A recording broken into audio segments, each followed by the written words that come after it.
2021 में इंडिया को startup factory कहा जा रहा था। हर महीने एक नए यूनिकॉर्न का जन्म हो रहा था। इन्वेस्टर्स लाइन में खड़े थे, फाउंडर्स को हीरो बनाया जा रहा था। लेकिन आज 2025 में वही स्टार्टअप्स या तो बंद हो चुके हैं या सरवाइव करने के लिए स्ट्रगल कर रहे हैं। Over 30,000 startups have shut down in last 2 years. Tens of thousands of layoffs. Funding ने 70% से ज्यादा गिरावट देखी है। अब सवाल ये है, ये सब हुआ क्यों? आखिर क्यों इंडिया का स्टार्टअप बबल बर्स्ट हो गया है और सबसे इंपॉर्टेंट, इसका सोल्यूशन क्या है? आज के वीडियो में हम करेंगे एक ऑनेस्ट पोस्टमार्टम 2025 के 15 सबसे बड़े रीजंस जिनकी वजह से इंडियन स्टार्टअप्स फेल हो रहे हैं। लेकिन सिर्फ नेगेटिविटी ही नहीं, हम बताएंगे वो फाउंडर्स जो सरवाइव कर रहे हैं और क्या रोड मैप हो सकता है strong and long term startup ecosystem बनने के लिए। तो शुरू करते हैं बिना किसी फंडिंग के असली बात से। Part 2, the great funding crash, पैसा क्यों रुक गया। एक जमाना था जब इन्वेस्टर्स का फोन उठाते ही $1 मिलियन चेक मिल जाते थे। हर पिच डेक में $1 बिलियन का ड्रीम लिखा होता था। ग्रोथ के नाम पर पैसा बरसा दिया जाता था। बट 2023 के बाद सब ठंडा हो गया। इसको कहते हैं फंडिंग विंटर और इसका इफेक्ट सबसे ज्यादा दिख रहा है 2024 और 2025 में। ग्लोबल इकोनॉमी ने जब टाइट कर दिया अपना पर्स तो इंडिया के स्टार्टअप सबसे पहले फ्रीज हुए। यूएस में इंटरेस्ट रेट बढ़ने लगे, लिक्विडिटी ड्राई हो गई और इन्वेस्टर्स ने wait and watch mode on कर दिया। इन्वेस्टर्स ने कहा अब बस, अब ग्रोथ नहीं प्रॉफिट चाहिए, और जिसके पास क्लियर यूनिट इकोनॉमिक्स नहीं थी उनका बिजनेस मॉडल ही गिर गया। डुन्जो ने हंड्रेड्स को जॉब से निकाल दिया, उड़ान ने अपना बिजनेस मॉडल श्रिंक कर लिया, और बायजूस जिसका नाम एक टाइम पे एजुकेशन रिवॉल्यूशन के लिए यूज होता था, आज लोन रीपेमेंट से परेशान है। फंडिंग क्रैश ने एक मैसेज क्लियर कर दिया, सरवाइव करना है तो बर्न मत करो, अर्न करो। इस फंडिंग क्रैश ने एक नया डर खड़ा कर दिया है, क्या कोई स्टार्टअप सेफ है? और अगर पैसा ही नहीं मिल रहा है तो क्या असली सॉल्यूशन बनाने का वक्त आ गया है? Let's find out in the next segment. Part 3, fake growth metrics download is not equal to धंधा। आपने सुना होगा हमारे ऐप के 50 लाख डाउनलोड्स हैं, या फिर हमारी वेबसाइट पे 2 करोड़ यूजर्स आए लास्ट मंथ। लेकिन एक छोटी सी सच्चाई है जो किसी ने नहीं बोली, वो यूजर्स ने कुछ खरीदा भी। 2021 और 2022 में इंडिया के काफी स्टार्टअप्स ने सिर्फ एक चीज पे फोकस किया, ग्रोथ एट ऑल कॉस्ट। लेकिन वो ग्रोथ थी फेक, फॉलो और बस इन्वेस्टर्स के पिच डेक में ही अच्छी दिखती थी। गो मैकेनिक्स का केस फेमस है। फाउंडर्स ने एडमिट किया कि उन्होंने नंबर्स को इन्फ्लेट किया था जस्ट टू लुक प्रॉफिटेबल, लेकिन असल में तो सिस्टम ही खोखला था। इन्वेस्टर्स ने जैसे ही ऑडिट किया, बबल फूट गया। और ये सिर्फ एक एग्जांपल नहीं है, बहुत सारे स्टार्टअप्स ने वैनिटी मैट्रिक्स दिखाए, डाउनलोड्स बढ़ाए एड से, fake user registration, free offers देकर जीएमवी आर्टिफिशियली पंप किया। लेकिन इनमें से ज्यादातर कस्टमर्स दोबारा वापस ही नहीं आए। एक तरफ इन्वेस्टर्स को लगता था भाई ट्रैक्शन है, लेकिन दूसरी तरफ फाउंडर्स झूठी होप के सहारे बिल्डिंग चढ़ा रहे थे। कभी सोचा है आप एक छोटी सी दुकान खोलते हो, हर दिन 1000 लोग आते हैं, देख के चले जाते हैं, कोई कुछ नहीं खरीदता, तो क्या आप कहलाएंगे सक्सेसफुल बिजनेस? स्टार्टअप का असली मकसद था प्रॉब्लम सॉल्व करना, लेकिन ये नंबर्स की रेस में प्रॉब्लम ही नहीं याद रहा। नेक्स्ट सेगमेंट में हम बात करेंगे जब आप इंडिया के लिए सॉल्यूशन बनाना चाहते हो लेकिन भारत को समझ ही नहीं पाते। भारत का मिसअंडरस्टैंडिंग, टियर 2 एंड 3 का सच। और मैं अर्बन इंडिया में रहते हैं, fast internet, UPI, English apps and door step delivery. लेकिन भारत, रियल भारत, वो अलग दुनिया है। यहाँ लोग आज भी कैश में पेमेंट करते हैं। भाषा हिंदी, मराठी, भोजपुरी या तमिल होती है और ट्रस्ट किसी ऐप पे नहीं, दुकानदार से बनता है। Why this is important? बहुत सारे स्टार्टअप्स ने अज्यूम कर लिया कि टियर 2 एंड टियर 3 सिटीज वैसे ही काम करती हैं जैसे बैंगलोर या मुंबई। रिजल्ट, ऐप लॉन्च किया, एड्स डाले, डाउनलोड्स आए, लेकिन यूजर नहीं बना कोई लॉयल कस्टमर।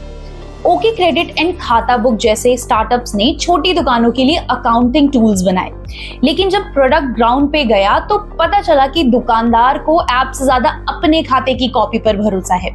टियर 2 यूजर्स का लॉजिक सिंपल होता है, जो समझ नहीं आता उसे नहीं छेड़ते, जो पैसा दिख नहीं रहा उस पे भरोसा नहीं करते। Cultural reality check, startup founders mostly IIT या आईआईएम बैकग्राउंड से होते हैं। उनके लिए भारत एक मार्केट है, लेकिन भारत के लोगों के लिए उनकी समस्या जिंदगी है। बिना उनकी भाषा, उनका बिहेवियर, उनके ट्रस्ट साइकिल को समझे आप ऐप बना सकते हो, लेकिन बिजनेस नहीं कर सकते। सोचने वाली बात यह है कि हम सिर्फ डिजिटल इंडिया के लिए बना रहे हैं या असली भारत के लिए भी बना रहे हैं। नेक्स्ट सेगमेंट में हम बात करेंगे जब स्टार्टअप के अंदर ही वॉर शुरू हो जाती है, फाउंडर और इन्वेस्टर्स के बीच का board room war. Part 5, founders versus board room, जब अपना ही स्टार्टअप पराया बन जाए। स्टार्टअप बनाया था एक सपने से, एक आइडिया से, लेकिन आज वही स्टार्टअप किसी और के हाथ में चला गया। जब तक फंडिंग आ रही होती है सब हैप्पी फैमिली लगते हैं, फाउंडर विजनरी, इन्वेस्टर मेंटर, लेकिन जैसे ही नंबर्स गिरने लगते हैं हर बोर्ड रूम एक बैटलफील्ड बन जाता है। प्रॉब्लम होती है माइंडसेट की। फाउंडर के लिए स्टार्टअप एक बच्चा होता है, इन्वेस्टर के लिए स्टार्टअप एक पोर्टफोलियो कंपनी होती है। इन्वेस्टर के हिसाब से अगर ग्रोथ नहीं हो रही, प्रॉफिट नहीं आ रहा तो फाउंडर को हटा दो, लेकिन फाउंडर के लिए वो तो उसने जीरो से बनाया था, और जब ये दोनों आपस में टकराते हैं तो स्टार्टअप का फोकस शिफ्ट हो जाता है प्रोडक्ट से पॉलिटिक्स पर। कभी सोचा है जो बंदा चाय पे चर्चा करता था स्टार्टअप के सपने के बारे में, आज वही बंदा एचआर मेल के थ्रू फायरिंग नोटिस पढ़ रहा होता है। फाउंडर्स और इन्वेस्टर्स दोनों का विजन सेम होना चाहिए। अगर ये सिंक में नहीं हुआ तो स्टार्टअप सिर्फ एक बैटलफील्ड बन जाता है। अगले सेगमेंट में एक और रियल विलन, सरकारी दफ्तर, लीगल पेपरवर्क और आरबीआई के circulars, regulatory pressures that crushing innovation. Part 6, angel tax, GST, RBI, जब सरकार इनोवेशन का गला घोटती है। एक तरफ सरकार बोलती है startup India, stand up India, दूसरी तरफ paper work, tax notices, compliance की जंग में स्टार्टअप की कमर टूट जाती है। इनोवेशन चाहिए तो स्टार्टअप को बैंडविड्थ दो ना कि बार बार जीएसटी ऑडिट्स और लीगल नोटिसेस। एंजल टैक्स का लॉजिक क्या है?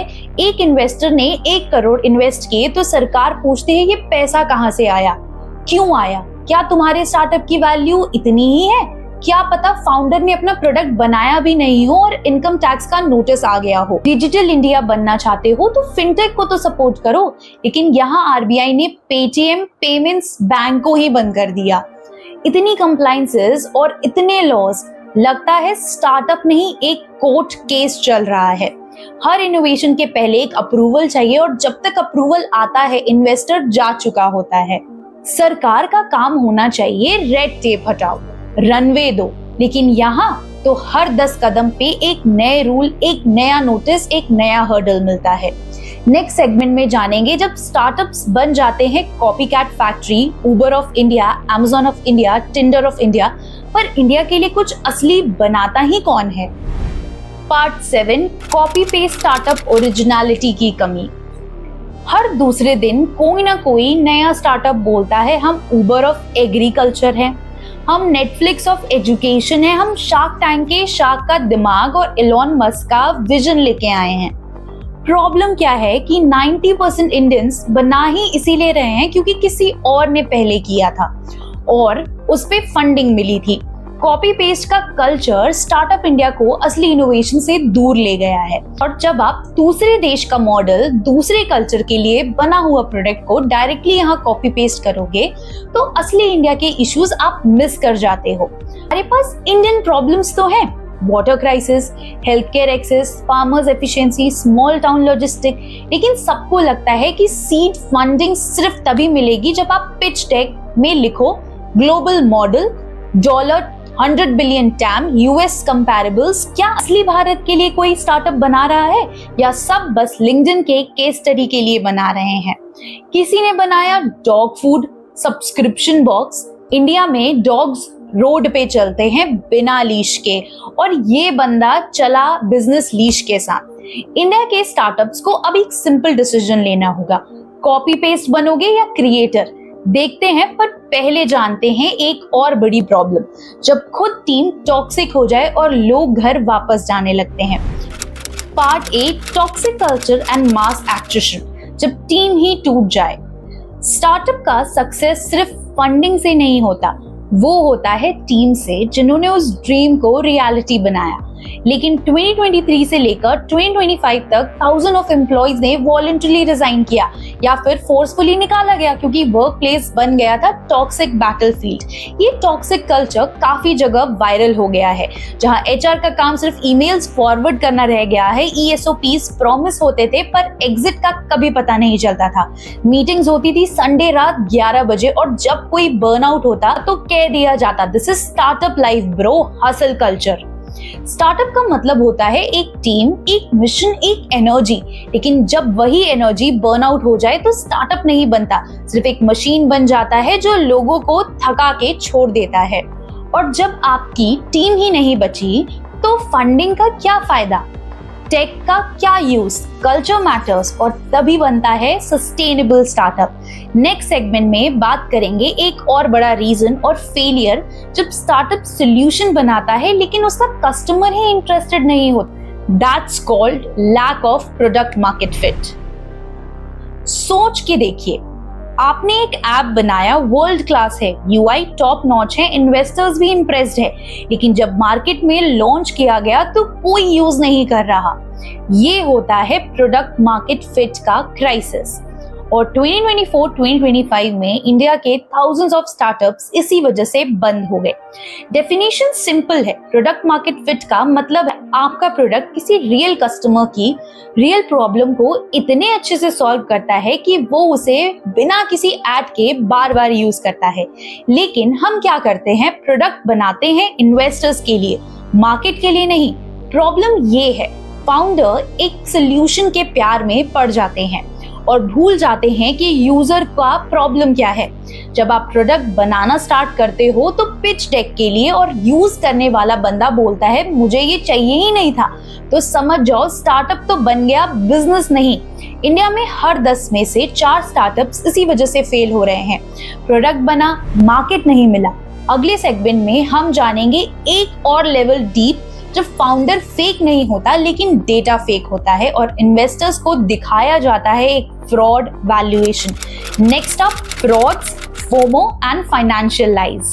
आप सोच रहे होंगे कि स्टार्टअप फेल होना एक नेचुरल प्रोसेस होता है, सीखने को मिलता है, फेयर इनफ। लेकिन जब फेलियर का रीजन होता है फ्रॉड, तो वो स्टार्टअप नहीं स्कैम बन जाता है। 2023 से लेकर 2025 तक इंडियन स्टार्टअप इकोसिस्टम ने अपने सबसे बड़े फ्रॉड्स देखे। Fake revenue, fake users, fake invoices and fake hope. Valuation का प्रेशर इतना ज्यादा हो गया कि कुछ फाउंडर्स ने सोचा इन्वेस्टर्स को दिखाने के लिए कुछ भी चलेगा, बस फंडिंग मिलनी चाहिए। ये सब फोमो ड्रिवन फंडिंग का नतीजा था, जहां इन्वेस्टर भी जल्दी में था और फाउंडर भी शॉर्टकट में। सबसे बड़ा नुकसान ट्रस्ट का, इन्वेस्टर का ट्रस्ट स्टार्टअप पे और पूरे इकोसिस्टम का ट्रस्ट फाउंडर पे। और जो सच्चे हार्ड वर्किंग फाउंडर्स थे उनके लिए पैसा मिलना मुश्किल हो गया। ये सिर्फ एक फेल स्टार्टअप की कहानी नहीं थी, ये एक वार्निंग थी। स्टार्टअप बनना है तो सच और साफ नीयत से बनाओ। नेक्स्ट सेगमेंट में थोड़ा ब्रेक लेंगे नेगेटिविटी से और देखेंगे वो स्टार्टअप्स जो इस जंगल में सरवाइव कर रहे हैं। Let's talk about survivors and silver linings हैं। अब तक हमने देखा funding crash, culture collapse, fake matrix और फ्रॉड्स, लेकिन कहानी यहीं खत्म नहीं होती, क्योंकि कुछ स्टार्टअप्स हैं जो इस स्टॉर्म के बीच सेल कर रहे हैं। वो स्टार्टअप्स जिन्होंने स्लो ग्रोथ चुनी लेकिन स्ट्रॉन्ग फाउंडेशन बनाई। ये स्टार्टअप्स ने एक चीज समझ ली, जल्दी पैसा नहीं, सालों तक चलने वाला मॉडल चाहिए। जिन्होंने बर्न कम किया, रियल कस्टमर से फीडबैक लिया और सबसे इंपॉर्टेंट, इन्वेस्टर के दिखावे से ज्यादा यूजर के दर्द को समझा। ये सब एग्जांपल्स एक चीज प्रूव करते हैं, इंडियन स्टार्टअप इकोसिस्टम मर नहीं रहा, वो इवॉल्व कर रहा है। नेक्स्ट सेगमेंट में बात करेंगे एक नए ट्रेंड की, रिवर्स फ्लिप, जब स्टार्टअप्स इंडिया वापस आ रहे हैं। एक वक्त था जब हर बड़ा इंडियन स्टार्टअप अपना हेडक्वार्टर यूएस, सिंगापुर या दुबई में शिफ्ट करता था ताकि टैक्स और फंडिंग फ्रेंडली बन सके। लेकिन 2024 के एंड तक एक नई लहर आई, स्टार्टअप का घर वापसी मूवमेंट। इसको कहते हैं reverse flipping. What is reverse flipping? जब कोई इंडियन स्टार्टअप जो पहले हेडक्वार्टर बाहर शिफ्ट कर चुका था, वो दोबारा इंडिया में अपनी कंपनी को लीगली लोकेट करता है ताकि वो यहाँ के लॉज, इंसेंटिव और आईपीओ इकोसिस्टम का फायदा उठा सके। सिकोया इंडिया से भी कहा था, इंडिया का स्टार्टअप इकोसिस्टम इतना मैच्योर हो गया है कि यहाँ बेस बनाना अब स्मार्टर डिसीजन है, और ये सिर्फ इमोशन नहीं, इकोनॉमिक्स भी है। डिजिटल इंडिया के इंफ्रास्ट्रक्चर यूपीआई, आधार, जीएसटी, ओएनडीसी ने बेस रेडी कर दिया है।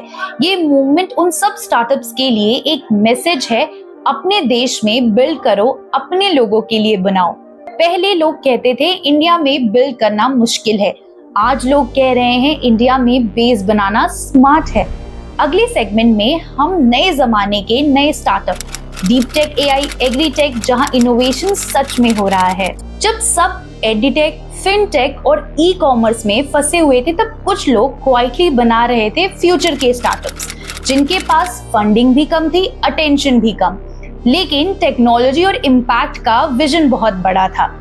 ये स्टार्टअप्स बना रहे हैं इंडिया के रिसर्च एंड डेवलपमेंट को वॉरियर। ये कॉपी नहीं कर रहे, ये क्रिएट कर रहे हैं। और सबसे अच्छी बात, सरकार भी इन्हें सपोर्ट कर रही है through PLI schemes, DBI initiatives और एआई फोकस्ड ग्रांट्स। ये स्टार्टअप्स पैसा कमाने नहीं, भारत बदलने आए हैं, और यही है असली मेक इन इंडिया का मतलब। अगर इंडिया को ट्रूली आत्मनिर्भर बनाना है तो ऐसे डीप टेक और ग्रास रूट इनोवेशंस को और पुश देना होगा। नेक्स्ट सेगमेंट में सबसे इंपॉर्टेंट पार्ट, एक एक्शन प्लान जिससे ये पूरा इकोसिस्टम रिवाइव हो सकता है। अब हम सब समझ चुके हैं, स्टार्टअप फेल सिर्फ पैसा ना होने की वजह से नहीं होता, वो फेल होते हैं जब विजन क्लियर नहीं हो, टीम अलाइन नहीं हो और प्रोडक्ट सिर्फ इन्वेस्टर के लिए बनता है, यूजर के लिए नहीं। So what's the way forward? Let's break it down into 5 practical learnings for every founder, investor, policymaker, and aspiring entrepreneurs. Number 1, unit economics is greater than vanity metrics. पहले revenue बनाओ, फिर growth के पीछे भागो। 10 crore loss per month वाला game अब नहीं चलेगा। Second, customer is greater than investor. Investor applause के लिए प्रोडक्ट मत बनाओ, कस्टमर के प्रॉब्लम के सोल्यूशन के लिए बनाओ। Repeat users is equal to real traction. Number 3, culture matters. Team burnout, toxic workplace, fake HR policies, ये सब इनोवेशन को खत्म कर देते हैं। एक अच्छी टीम, क्लियर विजन और पॉजिटिव कल्चर ही फाउंडेशन है। Fourth, long term thinking. Flipkart को बिल्ड करने में 15 साल लगे, सोहो ने कभी फंडिंग नहीं ली, फिर भी दुनिया को कॉन्कर किया। क्विक एग्जिट ड्रीम्स की जगह लॉन्ग हॉल कमिटमेंट चाहिए। Number 5, solve for Bharat. अगर आप रियल भारत के लिए बना रहे हो, जो कैश यूज करता है, जो हिंदी में बात करता है, जो यूपीआई पे भरोसा करता है, तभी आप स्केल कर पाओगे। इंडिया के पास टैलेंट है, प्रॉब्लम्स भी है और अब तो टूल्स भी हैं, बस चाहिए एक क्लियर इंटेंशन। 2025 में एक नई स्टार्टअप स्टोरी लिखने का वक्त आ गया है, जो प्रॉफिट भी करे, प्रॉब्लम भी सॉल्व करे और प्लैनेट को भी प्रोटेक्ट करे। ये सिर्फ वीडियो नहीं, एक वेकअप कॉल है। अगर आप एक एस्पायरिंग फाउंडर हो या एक स्टार्टअप एम्प्लॉय हो या सिर्फ इंडिया के ग्रोथ जर्नी को समझना चाहते हो, तो ये वीडियो सिर्फ एक रिपोर्ट नहीं था, ये वेकअप कॉल था। अगर इंडिया को दुनिया का इनोवेशन कैपिटल बनाना है तो हमें अपनी गलतियों से सीखना होगा और एक सच्चा, क्लीन और कस्टमर फर्स्ट इकोसिस्टम बिल्ड करना होगा। 2025 के बाद के साल डिसाइड करेंगे कि इंडिया सिर्फ यूनिकॉर्न बनाता है या वर्ल्ड चेंजिंग स्टार्टअप्स भी। अगर आपको ये वीडियो वैल्यूएबल लगा हो तो प्लीज लाइक, शेयर और कमेंट जरूर करें। क्या आपके हिसाब से सबसे बड़ा इशू क्या था? और अगर आप ऐसे डीप एक्सप्लेनर्स वीडियो देखना चाहते हो तो सब्सक्राइब करिए न्यूज़ अनेक पे, क्योंकि यहाँ मिलेगा आपको अनफिल्टर्ड, अनबायस्ड एंड अनमिसेबल।